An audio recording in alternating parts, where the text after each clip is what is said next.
Hello, and welcome to an exploration that truly shifts how you might see the world around you. I'm Amy. And I'm Tom. Today we're going to unpack a pretty groundbreaking theory that suggests everything you currently perceive might not be what it seems. Yeah, imagine if the reality you inhabit right now isn't the fundamental truth, but actually a brilliantly designed illusion. Our journey into this concept draws from an insightful conversation with Professor Donald Hoffman. He's a cognitive scientist who's been pushing the boundaries of perception for, gosh, decades now. Right, and he presents this really radical idea that our everyday world is less like objective reality and more like a virtual reality headset, specifically engineered not for truth, but for something much more basic, our survival. So what does this all mean for us? For how we live, how we understand ourselves, even our relationships? Get ready to maybe challenge some deeply held assumptions as we get into these fascinating ideas. Okay, so the core of Professor Hoffman's concept, it immediately makes you stop and think. He suggests the world we perceive isn't the true objective world. Right. Instead, it's like we're born, metaphorically speaking, of course, Oh. with a virtual reality headset kind of permanently fixed on, immersing us in what feels like a really complex video game. He uses that Grand Theft Auto analogy quite a bit. Yeah, explain that one. Well, think of a player totally absorbed in the game, driving virtual cars, navigating this virtual city. They feel the steering wheel, they hit the gas. It feels real to them within the game. Okay. But the programmer, the person who actually created that game, they know there's a whole different reality outside it. Just lines of code, Yeah. complex algorithms, a supercomputer humming away with circuits and voltages. The player doesn't see any of that code. Exactly. They only interact with the interface, the steering wheel icon, the cityscape. Hmm. And Hoffman argues, well, that's us. That's our reality. Wow. Okay. And what's really key here, and maybe often misunderstood, is that this isn't just some philosophical thought experiment. He roots this firmly in Darwin's theory of evolution. Oh, Well, he argues that our sensory systems, our eyes, ears, touch, smell, they weren't actually designed by evolution to show us objective truth. really? Not at all. Their sole purpose, evolutionarily speaking, was just to keep us alive long enough to reproduce successfully. To see the absolute, unfiltered truth of the universe, that would be incredibly demanding. Energy intensive, time consuming, especially for, a primitive organism. It's just too much data, too complex. Too cognitively expensive, yeah. Yeah. So his claim is pretty stark. He says, whatever reality is, it's utterly unlike anything that I perceive. It's all about practical, survival-driven design, not truth. So if our senses are just this interface, this VR headset, Yeah. then even something that feels incredibly solid, like this table we're sitting at or the room around us, they're essentially VR objects. That's the idea. They exist, or maybe they're rendered, Yeah. within our perception. Like that car in Grand Theft Auto, it only really exists in the game's engine when the player's looking at it or interacting with it. Look away, and maybe it stops being rendered until you look back. That does raise questions about, well, persistence. It does. And this leads to an even more mind-bending insight. Yeah. If our perception is so limited, what is the real nature of reality underneath it all? Right. Hoffman suggests that space-time itself, the three dimensions of space, one dimension of time, the very stage on which everything seems to happen. The container for everything. Yeah, that container is part of the interface. It's part of the headset. And actually, our best scientific theories, general relativity and quantum mechanics, they kind of point towards this too. Ow. Well, when you get down to incredibly small scales, we're talking like 10 to the minus 33 centimeters, 10 to the minus 43 seconds, just unbelievably tiny. Upscale. Exactly, Planck fields. The very concept of space-time, mathematically, it just breaks down, sort of disappears. The whole idea of objects existing in space and time doesn't make sense at that fundamental level. So space-time isn't the bedrock. It suggests it isn't the ultimate fundamental fabric. It might be something that emerges from something deeper, a kind of desktop interface that our consciousness projects and interacts with. That's incredibly counterintuitive, though. I mean, you'd think evolution would favor creatures that see reality more accurately, right? Wouldn't that give them a survival edge? Why wouldn't seeing the truth be helpful? It seems like it should, right? That's the natural assumption. But Hoffman and his team, they've actually developed mathematical proofs looking at this through evolutionary game theory. Yeah. And their research indicates that under Darwinian evolution, the probability that any sensory system, eyes, ears, touch, whatever, has been shaped to accurately perceive any aspect of objective reality is basically zero. Zero. Not just low, but zero. Precisely zero. Evolution isn't optimizing for truth. It's optimizing for fitness payoffs. It's all about guiding adaptive behavior, making sure we, don't die too quickly and can have kids that don't die too quickly. So truth is just irrelevant for survival, Hmm. or even costly. It seems truth, in its absolute complex form, is just an inefficient and probably costly luxury from evolution's perspective. It wants simple signals that guide useful action. Okay, that clicks a bit more when you think about some of those weird examples from evolution, like, didn't you mention jewel beetles? Ah, yes, the Australian jewel beetle, a classic example. The males are attracted to females who are dimpled, glossy, and brown. Oh, okay. Well, it turns out discarded beer bottles, the brown glass ones people leave lying around, are also dimpled, glossy, and brown. Oh, no. Oh, yes. So researchers found male jewel beetles literally trying to mate with beer bottles, ignoring actual females nearby. Their perception of female was reduced to just those few key features. They were completely fooled. Wow. Talk about a cheap trick. Exactly. Or think about bats. They navigate using echolocation, right? Right. Emitting sounds, interpreting echoes. They build this intricate sonic map.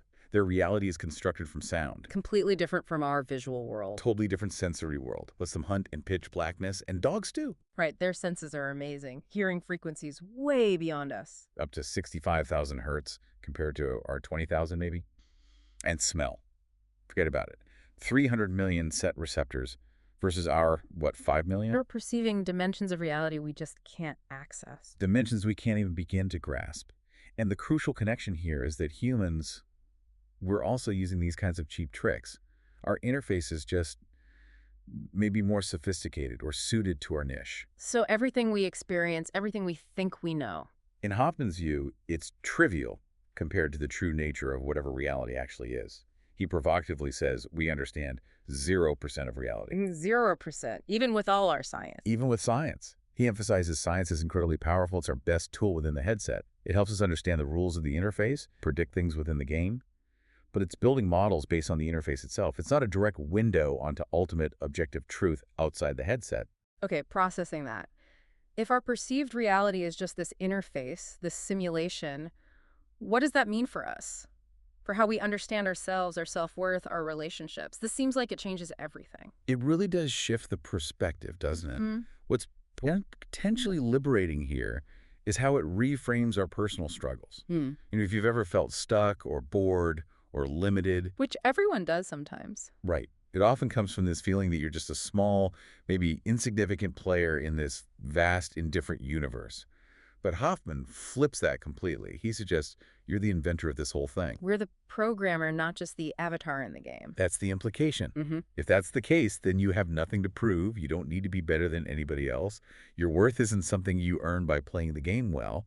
It's intrinsic to your nature as the creator of the game. That hits hard. It explains so much about why we feel inadequate sometimes, why there's so much competition. We're comparing our avatars, trying to win in space-time because we've forgotten we're more than the avatar.